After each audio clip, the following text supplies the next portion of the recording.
Hi, everyone, and welcome to a very overdue episode 11 of the Red Chair Knits podcast.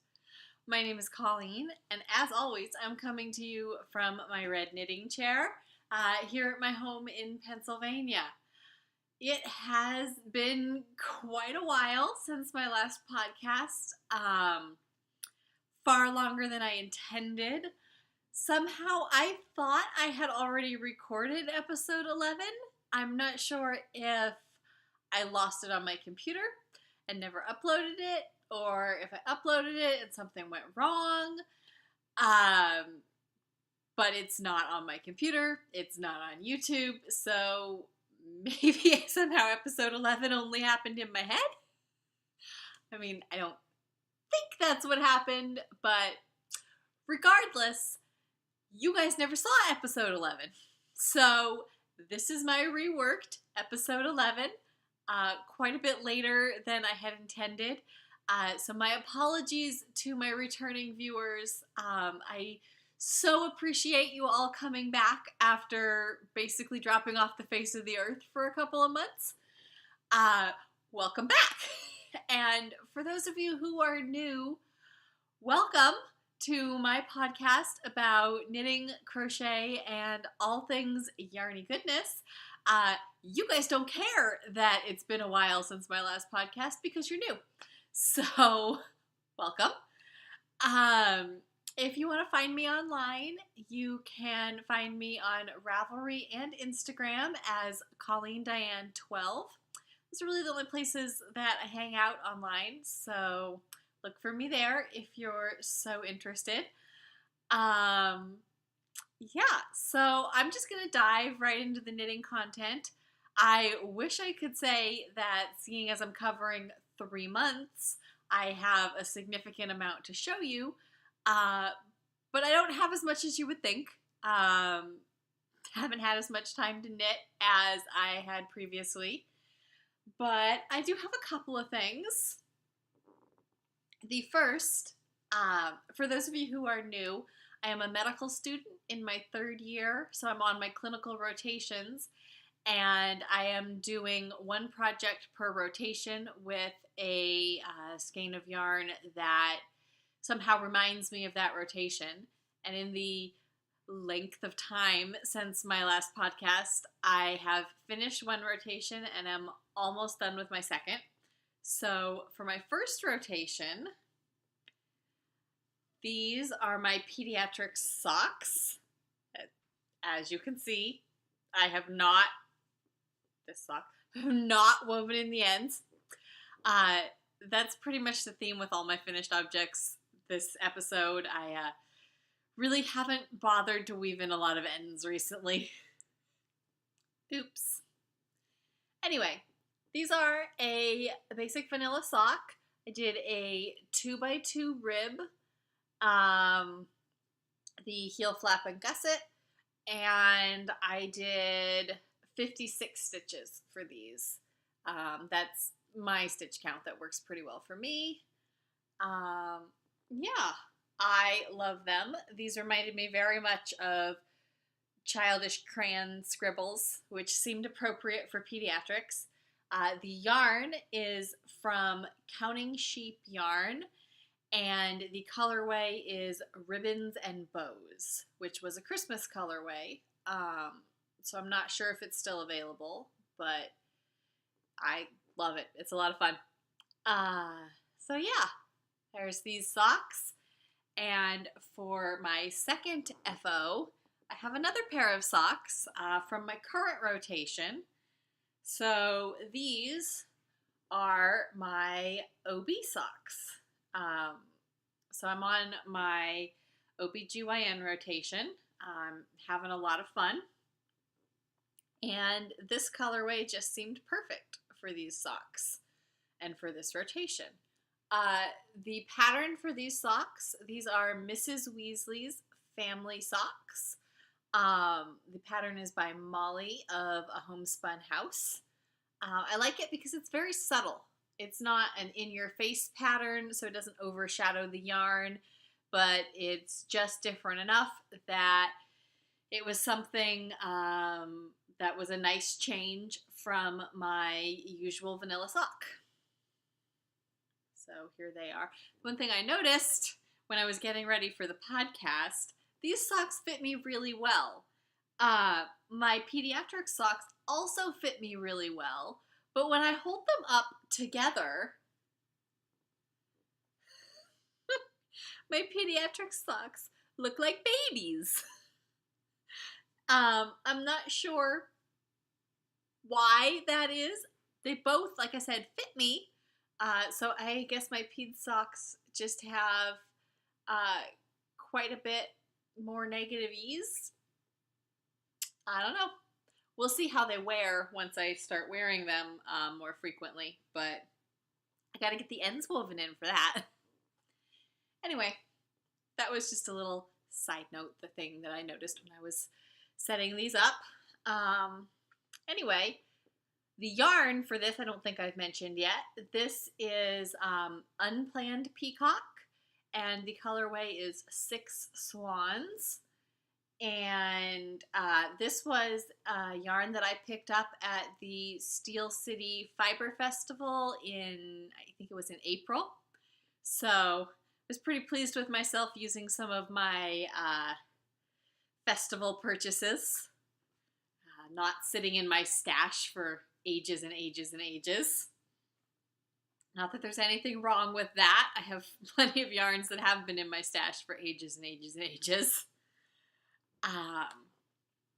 So those are my 2 sock FOs. I did have a third, but they were a gift for a classmate of mine, and I have already gifted them to her. I'm going to try to get her to send me a picture of them. I forgot to take one before I gifted them. So I don't, unfortunately, have those to show you, but I do have 2 shawl FOs, also with their ends not woven in, because that seems to be my theme recently. Who's got time for that? The first, this is a Pure Joy by Joji Locatelli, and the yarn I used for this is Kiwi Pop Studio.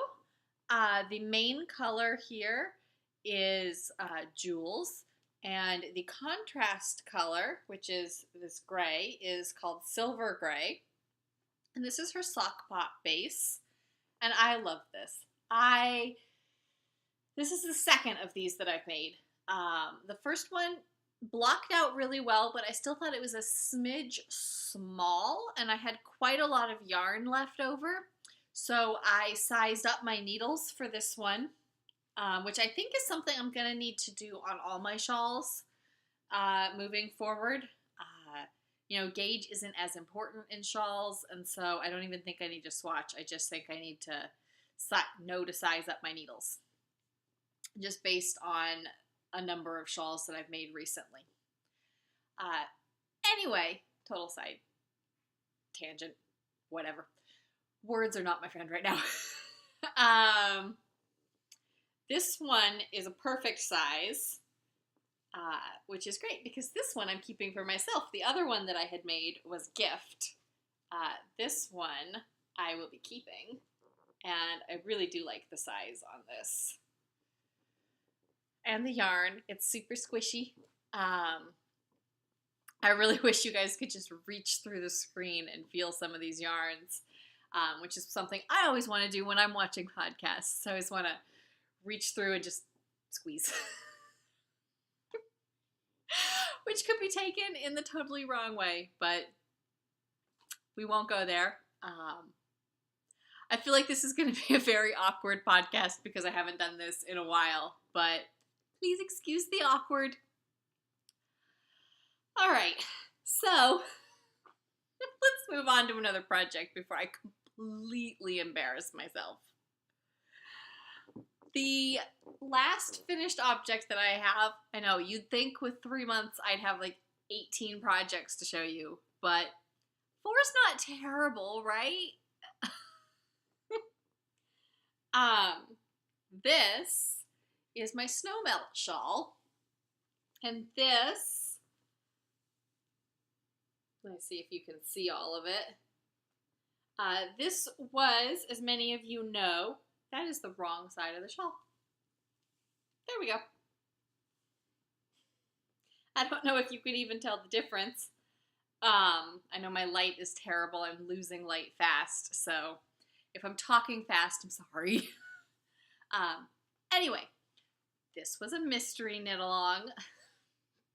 Awkward. By Helen Stewart of Curious Handmade. I'm definitely not woven in my ends. That ended months ago, but I have just recently finished mine. And I did this in Dog Star Knits. In the gray is One Trick Pony. The bluish green is Ariel, and the purple is Evangeline. And I just love all of these together. The combination is a little outside my comfort zone, which is why I picked it, and I could not be happier. I think it just turned out fabulous. It's very lightweight. The pattern itself just leaves a lot of space in the drape, I guess. Does that even make sense? Space in the drape? Probably not, but maybe you know what I mean. It's a very loose gauge, is I think what I'm trying to say. And it's not quite as big as I had anticipated it being. I haven't measured it to see if it's the size that they said it was going to be. I didn't size up my needles on this one, so maybe that was it. I also think it could do with a second blocking, just because I struggled a little bit to fit it on my blocking mats. So I think it could do with a reblock, maybe just on the carpet and not bothering with the blocking mats. But that will probably be a ways in the future, because I'd rather be working on my current projects than reblocking an old one. But I love the colors, and I can't wait until the weather cools down just a little bit so that I can start wearing this. I'm realizing that what I'm calling teal, is coming off very blue on the screen. But it really is. It's a teal. Like I said, it's late afternoon here, and I didn't want to wait until next weekend to record a podcast, because that would just be an even more absurd period of time. So, recording now with my limited light. Sorry. Anyway, and speaking of Dog Star Knits, if you guys haven't seen, Jake and his wonderful wife Ray have started a make cast, which is here on YouTube. So just look for Dog Star Knits, or just Dog Star Make Cast. Go check them out. They are fabulous, and I so enjoyed their first episode. So I can't wait to see more, guys.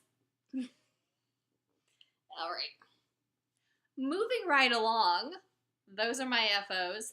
Someday I'll get around to weaving in the ends on them. I have a couple of works in progress to share today. One, I believe I've shown this before, but I'm not 100% sure. I think I did. This is the Cameo Shawl by Paulina Popiolek. I'm going to put that down at the bottom over here, I think is where it goes. Anyway, this was the January 2017 post-stitch box project. The post-stitch box was a gift from my cousin as part of our family's Christmas gift exchange. I personally think it was the best gift that year, but that's just me. But I really did. I thought it showed a lot of actual thought on his part, rather than just buying a bottle of wine, which is what we tend to do. Not that I would have objected to that either. Anyway, the yarn is Primrose Yarn Company.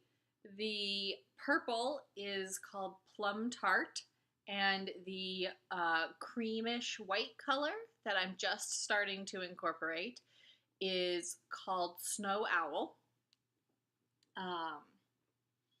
So I think I'm maybe about halfway through this project, maybe a little less than halfway. Yeah, I'm really enjoying it. It's very memorizable, if that's a word. But it has enough variation that I'm not getting too bored working on it. I did size up the needles, so I am doing this on my US size 6 Cubics needles. I have an interchangeable set of these, and I really like them. So I just started the stripe section. I've done 2 stripe repeats, and I think it calls for 24. I don't know exactly how many. Some number of stripe repeats, which I have quite a bit to go, and then there's a lace section. So I will hopefully have a bit more of that done for the next podcast, which will not be 3 months from now. So that's one project that I've been working on. I probably should be working a little less on that one and a little more on my crochet project, which is a baby blanket. And the reason I should be working on the baby blanket is that the baby for whom I am knitting this blanket is due in maybe 2 weeks? 1 week? I think it's 2 weeks. Not 100% sure. It's definitely August though, which since August is 2 days away, is very close. Anyway, this is the Midwife Blanket by Rebecca of Little Monkeys Crochet. It is available on her blog as a free pattern, and you can there's a link to it on the Ravelry page for that project. There are a couple of other midwife blankets that have cropped up recently. I believe hers was published first, plus it's free, and it's actually, all of them are based on a pattern that was published by Patons in the 50s or 60s and is no longer available. So I personally like this one. I don't know what the differences are in the others, but I just stick with what I know and what I like. I did make it bigger than what the pattern calls for. The pattern calls for 7 of these squares repeated across. I am doing 15, and I'm going to do 17 color repeats. So I'm alternating white and blue. Those of you who've been with me since the beginning of my podcast may recognize this from my very first episode. I showed off a finished midwife blanket, and I mailed that off to my friend who had a little girl. It was quite late. It arrived, I want to say, the week of her daughter's first birthday, but it was big enough that it was still usable. I said if I made another one, I was going to do it smaller. However, the baby boy that this blanket will be going to is going to be the son of the same friend. So I didn't want to make one blanket for her daughter and then send something much smaller for her son. Probably I'm the only person who would ever have noticed, but it wouldn't have sat right with me. So I am actually making the exact same blanket that I made for her daughter, just with different colors. So I did white and pink for her daughter. I'm doing white and blue for her son. Not very creative, but oh well. And this is even the same yarn. So everything is the same right down to the type of yarn. I am using Patton's Beehive Baby Sport. I had to look quite a bit to find this yarn. I used to buy it at Michael's. but couldn't find it there. They told me it had been discontinued, so I panicked and tried to find a replacement. I ultimately found this yarn at Joann's, and they didn't have it marked as discontinued. I asked, and they said they could still get it if I needed more colors, or more of a certain color. So I think maybe the person at Michael's just didn't know what they were talking about. Either that or the person at Joann's didn't know what they were talking about. Either way, I think I bought enough that I will be able to do this blanket. I didn't actually record on my Ravelry page how much it took me to do the last blanket, so I'm gonna probably be crossing my fingers and playing a little yarn chicken at the end, but I think I should have enough. And if not, I'm sure I can find the yarn elsewhere, or they might have restocked it at Joann's, because I did buy them out of what they had in the colors I wanted. I just really like this yarn. It is super soft and squishy. I get really good feedback from the people that I make blankets for using this yarn. I've made, I want to say 3 or 4 baby blankets using this yarn, and everybody comments on how soft it is, on how well it holds up. I have one mom friend who I made this for, and she told me that every time she takes the baby out, she takes the blanket and uses it and has washed it multiple times, and it still looks great. So I didn't want to experiment with something else when I had something that I knew worked really well, so I put off starting the blanket until I could find this. So now I have it about halfway done, and hopefully I will get it finished and be showing it off on my next podcast, and then I will get it in the mail to my friend, probably not before her little baby boy arrives, but hopefully within a month or 2 of him arriving, which, considering it took me a year to get her daughter's blanket, she'll still think I'm really ahead of the game. That's, I guess, a side benefit of being so delayed with the first one, is I have set very low expectations. Not that I encourage low expectations, but that is a benefit. The last work in progress that I have right now is a pair of socks. I just started these this week, so I haven't gotten very far on them. They are another pair of vanilla socks. I like them because they just make me happy when I look at them, because they're so bright and sunny and fun, I guess. I don't know. I am using my usual size 1.5 double pointed needles with 56 stitches. We'll see if these end up closer to the size of my pediatric socks or my OB socks, and see.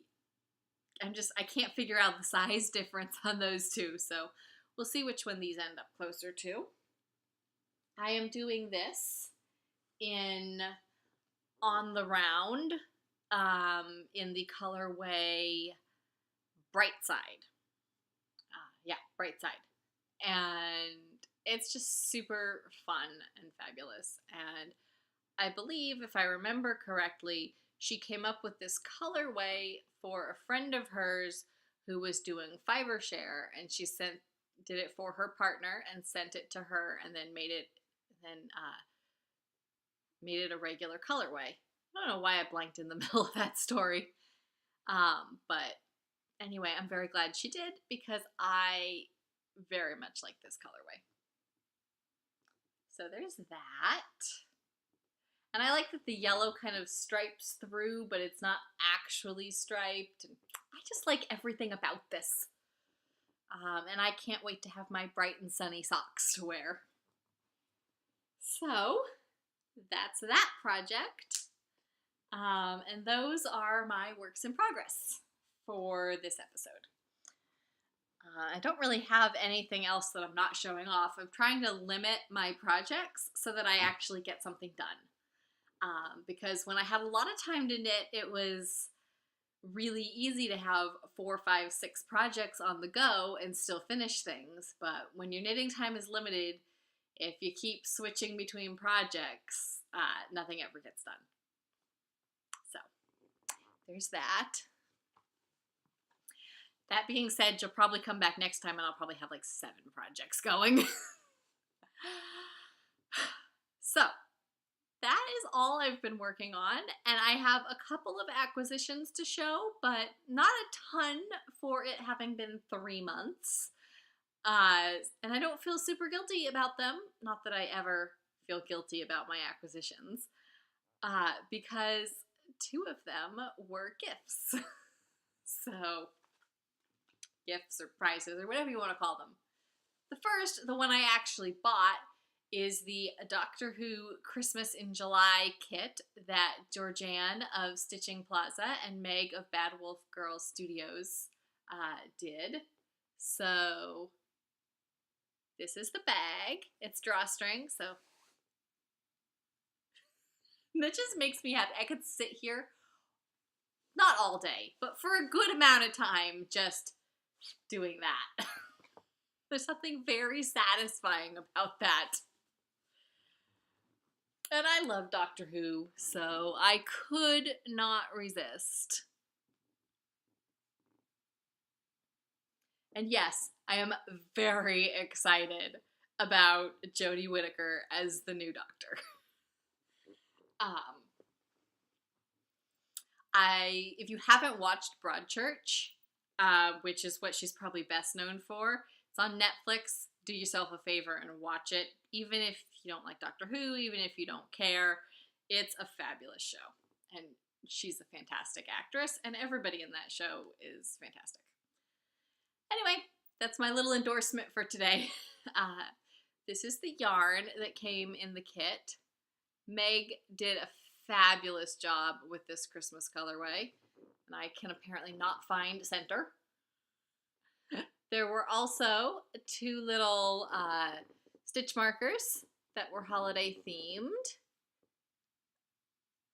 I have not been organized enough to actually make my Christmas in July projects, but I got my kit, so that's a start, right? I had big intentions for Christmas in July, and then they just didn't quite make it to fruition.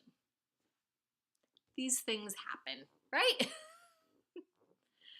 I would like to start on them soon so that I don't end up completely scrambling again this year like I did last year, but we shall see how things go.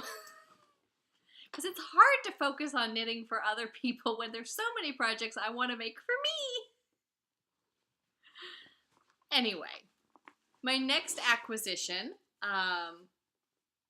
was, some of you may remember that I was scheduled to go to a Knit for Fun retreat in April, and for a variety of circumstances, I was unable to attend, ultimately because I had to move my test date for my boards and take them 2 weeks later.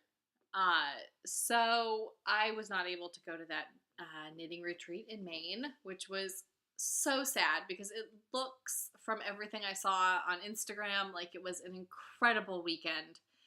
And I really hope to make it to one of the Ann Bud retreats in the future. I'm hoping for the one this coming or next April 2018. Will be her next East Coast retreat, and so I'm very much hoping to be able to make it to that one, but it's a little bit early in the year for me to really know how our schedule's going to go. I may be studying for the next step of the boards at that point, so I will take that as it comes and hopefully be attending that one. In the meantime, Cindy, Ann's retreat coordinator, was very kind to send me the goodie bag for the retreat that I missed. So it comes with this fabulous bag with the Knit for Fun logo on it, and a pin. And then it was full of all kinds of goodies. I won't bore you guys by showing you all the little fabulous knitting knickknacks that were in there, but there was a t-shirt with the Retreat logo, because what Get Together is complete without a t-shirt. It had this adorable project bag with a detachable handle. And I've filled this with all sorts of the little goodies that came with it. Wool wash samples, measuring tapes. Look at this. Isn't this cute? I've seen these before, but I didn't have one, and now I do. A little knick-knack holder for all your stitch markers and whatnots when you're knitting. Just all sorts of fun stuff. But I especially loved this bag and will be putting this into my project bag rotation very, very shortly. And, of course, what knitting retreat could have a goodie bag without yarn? So it included this beautiful blue. It's called, let me make sure I remember the name.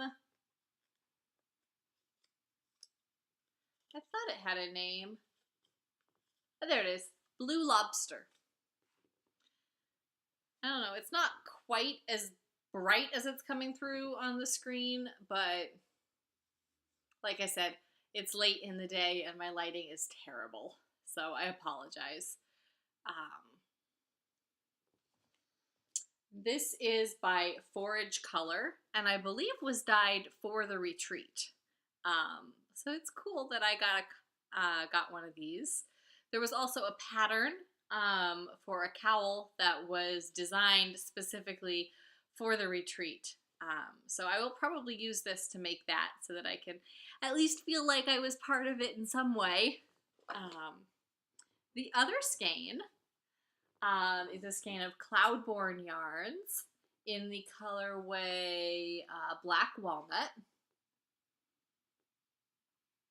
And this, again, is super fun and actually kind of goes well with this.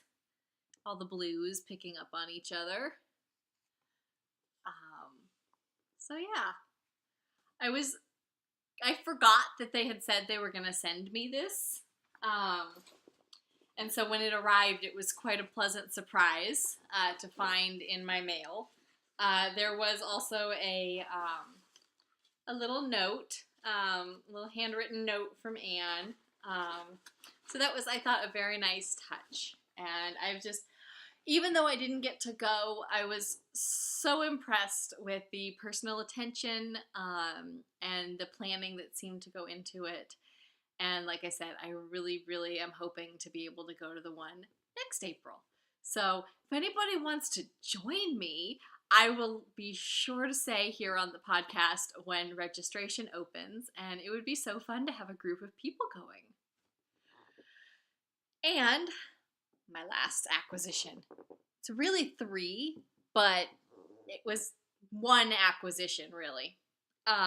So I entered a contest, and I won, which was very exciting because I'm not, the girl who wins contests. I don't even bother entering most Instagram contests because I never win. But I entered a contest from the Indie Dyer Collaborative, which is a group of fabulous indie dyers. And I have tried several of their yarns. Judy from Kiwi Pop, Jamie from Beautiful Mess Yarnworks, and several others who I am big fans of are all members of that collaborative, which was how I found out about it. And so they have, I think, 27 dyers, and they each contributed a skein of yarn, and then they picked 9 winners and sent them each 3 skeins of yarn. and I was so lucky to win one set of 3 skeins. And like I said, I'm familiar with the work of some of these dyers, and I would have been very happy to get skeins of their yarn. But I was also very excited when I got my prize to see that they were 3 skeins from dyers I had not tried. So I'm gonna get to try some new to me dyers. The first is a DK skein from Acid Veil Dye Works, and they have an Etsy shop. And this colorway is Fairies Alight. Isn't that beautiful? I like how subtle the pops of colors are. And like everything, I wish you could feel this, because this is, like I said, DK weight, and it is 50% merino and 50% silk. So it's incredibly soft. I can't wait to make something with this. I know it's going to be something that goes close to the skin, so maybe a cowl or something like that, because with something this soft, it has to be up against the skin. So there's that one.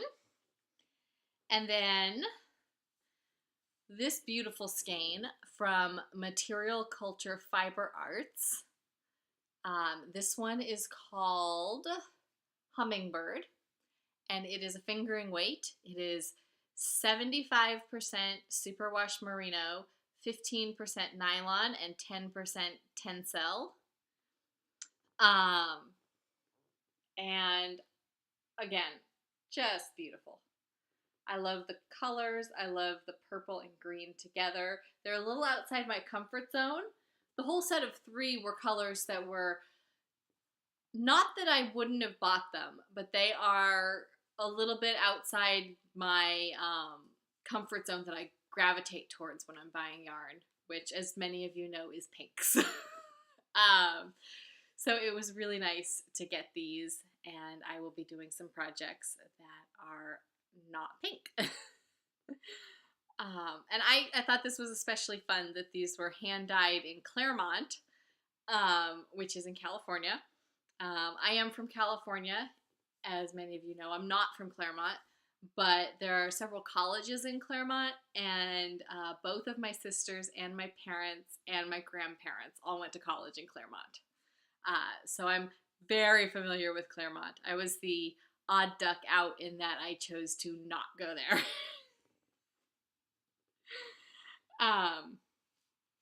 My sister says that that's why I'm not the favorite, but we just tease each other about things like that. What are sisters for, right?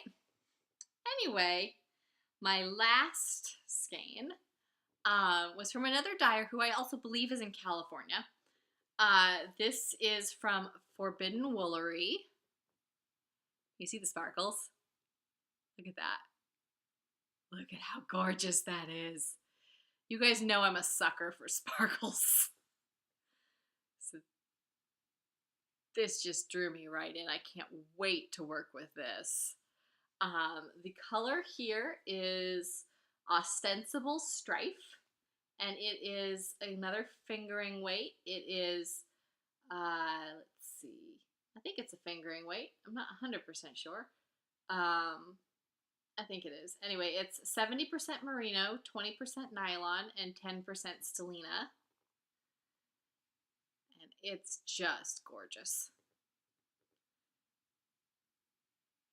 I could just sit here all day and look at those sparkles. Oh, but I won't, because I need to end this recording at some point. So those are my acquisitions.